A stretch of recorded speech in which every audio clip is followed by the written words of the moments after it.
Hi again. Today I want to just a short video just explaining how the EA Expert Advisor handles retests of zones. So I'm looking at the Kiwi 1 hour chart here, so I'm just going to load up my default template, which I called No Limits Demo. I've set up previously, and that just sets up the Expert Advisor in the default settings, so very few criteria and just displaying the zones for the current time frame that you're looking at. So here we have the H1 with magenta zones, say daily. We'll go to red zones. Let's give it a moment to refresh.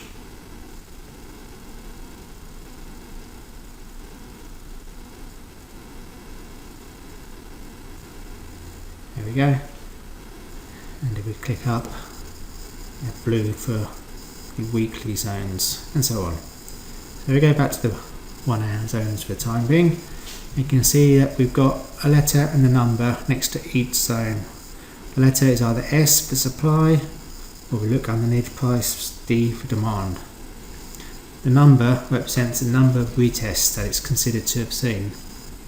Now there's two ways that this Expert Advisor actually counts the number of retests.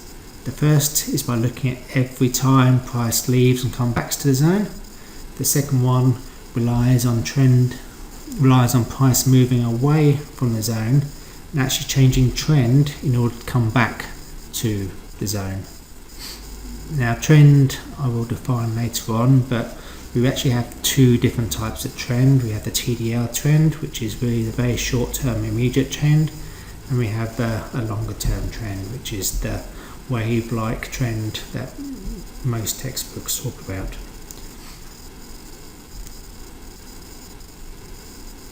Okay, so at the moment, if we just go to the parameter screen for the zone trader by clicking on the smiley face, we scroll down to the bottom of the parameter list and we see that we're on retest on move away. So I'll just come back to that and show you what I mean a little bit more. I'll blow up a little bit more. Here we have one retest, so this is the first candle here that's closed beneath the zone, so that's when we're liable to retests. Look at here, it's actually come back to zone, and the trend, the TDL trend, is changed because this bullish candle here and this bullish candle here, as it happens, are both closed above this high here. So it actually has to come down here, close above the high, and retest it. So that's one retest there, and it's come away here. Look for another example, possibly. Look at this D1 down here, demand zone, which we reckon says one retest. Now you can see that this white candle here is the first candle which is actually closed above the zone. However, after that, you can see it's come back to touch the zone here. It's come back and looks like it's touched the zone. Maybe it has, maybe it hasn't. It's hard to say from here. But then it's gone further in time and it's come back and tested it again here. So if you're counting a retest, it would be at least 2, possibly 3 retests, but as far as EA is concerned, this one isn't really a retest because it's still in the upward trend away from the zone. It's only when this one closes below the low of this high candle, the immediate trend is considered to have changed, so anything after that touches the zone again is considered another retest, such as here. Now what I can do is change to the other method where it actually counts every retest of the zone, and we'll see what the difference is. So I scroll right down to the bottom of the list and you see some miscellaneous settings. I change retest on move away to retest on each touch. Okay, that. Give it a moment to refresh. There we are. Okay, so now this is changed to from 1 to demand 3. So 1, 2, 3. So very different in the way it's behaved and the way it counts. Now my preference is to use the original setting. Now I generally will use it on retest on move away. The reason why I do that is because, just set that up for you. What we're often interested in is looking at the move away and then the pullback as price follows a wave-like motion in a trend. So I'll try and get a good example of what I mean on a smaller time frame or different time frame. Maybe a larger time frame would be better. Okay, so here we have a strong downward trend, very few pullbacks of any nature. Let's go to the H4 chart now. You can see that you get these odd pullbacks here. Now you may get a little retest here, we haven't in this case, but sometimes. But what we're really looking for is this wave-like motion where price comes back, and then retraces back, touches support, and drops down and carries on the trend. So I'm really interested when there's a bit of space in between when the price left the zone and when it came back and retested it. Not just when it's done a little retest there and then. So that's why I tend to use the retest on move away. So I'll just come back to slight small again now, and we just look at how the EA can filter on retests. What I do is I find a screen where there's quite a few retests, or more retests than other. So let's just say, imagine that we don't want to consider any zones that which have been retested more than once. Now when we look at this, we can see that the only one that this really applies to in the current methodology is this one down here, D2.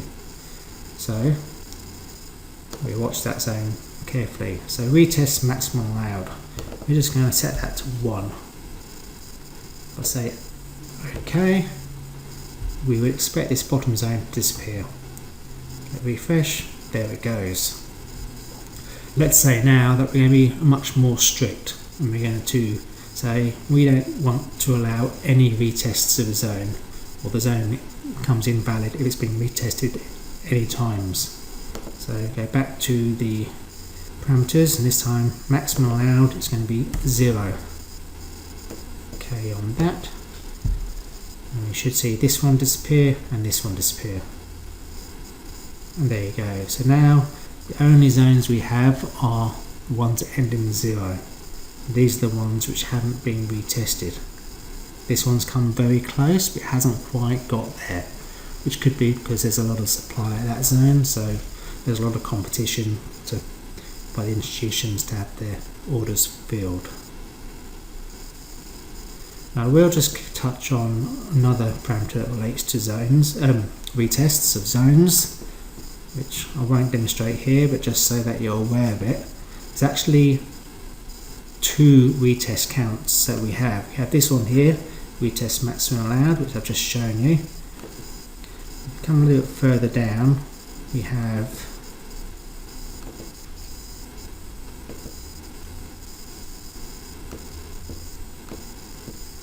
trading restrictions.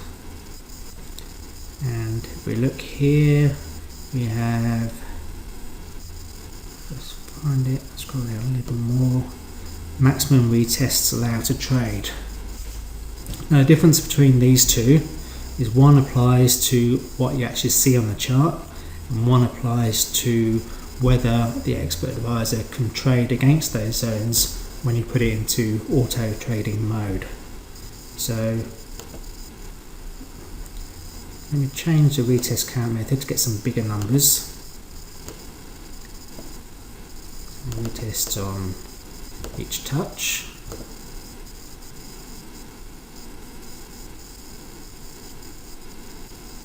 At the moment I've got that limitation on that I put.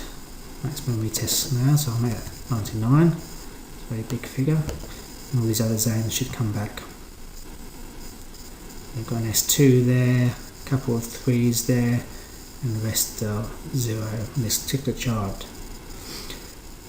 So what would happen if you set this just to 0 on the parameter I've shown you is that the only zones left would be this one here, and this one's here, and this one here.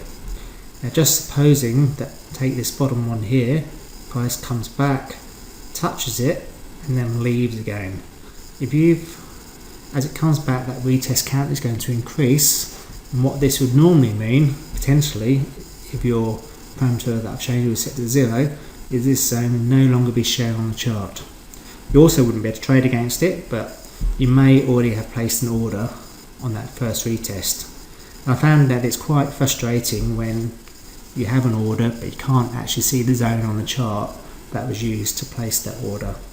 So what I did was to have two parameters instead, one which controls whether zones are seen on the chart and one which controls whether orders can actually be placed against those zones. So you may want to see any zone that has up to 3 retests, in which case you would set this retest maximum allowed to 3.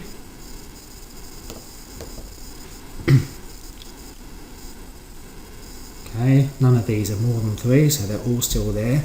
But you may only want to allow the expert advisor to place an order when there's been no retests. So that's when you come further down to the trading restrictions, maximum retests allowed to trade, and it's set to 0. That means that even if the zone is on chart and you set to auto trading, no order will be placed against that, because unless it's had no retests so far. So that's all I want to show you in this short video. I hope it's been useful and I look forward to talking to you again soon. Cheers.